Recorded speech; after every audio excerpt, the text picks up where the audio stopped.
Your name is Charles Bell? Right. And you served during World War II? Yes. When did you did you sign up or were you drafted? I signed up. I was 17. What year was that? 1943.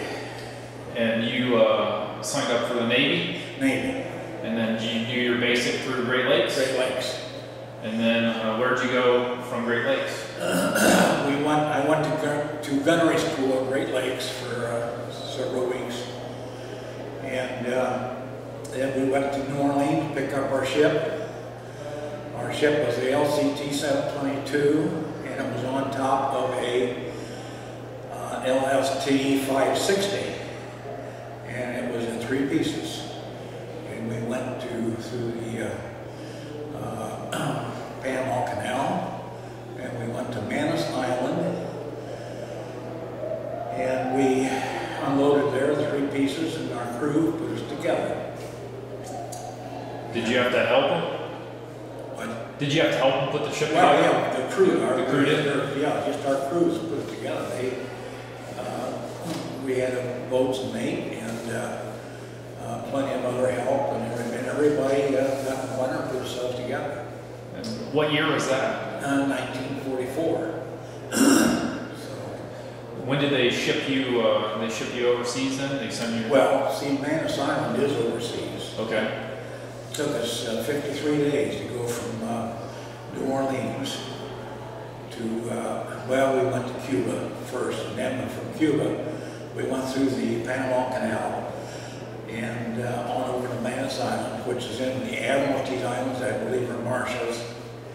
And that's where we put ourselves together. And then we went to Borneo, and we unloaded ships. We were D+4 going in there. That's after the invasion. And we went to, from there we were in a convoy, and we went to the Philippines, and we stopped in Biak. We were D+2 there.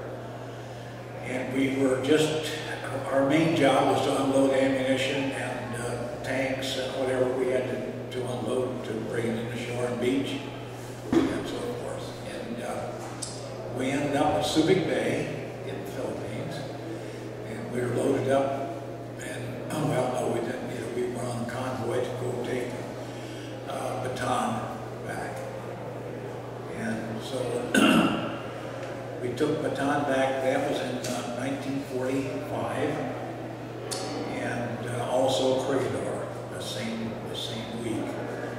And in Bataan, it was pretty rough. The Mariveles Bay, we went in Mariveles Bay and anchored for the night. And about 3:10 in the morning, suicide boats that were still active at Corridor got over into Mariveles Bay and sunk several of our ships. Wow. And killed a lot of good men. And so because we had a flat bottom boat, our LCT is flat bottom, we could beach on the beaches. We took that and lowered a ramp, and so every time we would see anyone who was in the water, we'd pick them up. We picked up 44 guys that night, and about 62 the next day. And because we could get up close to the reef, and they would be up there with nothing on there. You know, it was a bit of a night, hot. They were sleeping on top deck, topside, on the other ships. What was your specific position on the boat? I was a gunner's mate. Okay.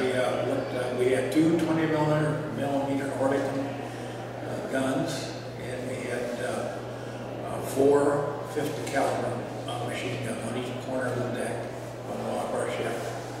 And we had all the guys, we trained all the fellas to use them and everything. And so we were credited with shooting down 1 Japanese plane. We were credited for 2 suicide boats. We took 2 suicide boats out. And outside of that, when the Corridor and Bataan was over, we were loaded up to go to the Japanese main islands, dock. They could put 3 of our ships on there. And we cleaned ourselves up and scraped and everything. And the 3rd day, they dropped the first bomb. First atomic bomb. Well, then we stood by, waited and waited and waited. And finally, we got ready to go underway on the morning of the 4th day or 3rd day, and they dropped the 2nd bomb.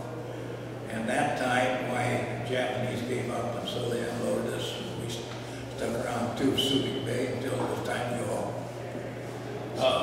How big was your ship size-wise? 123 feet long. I think is what it said.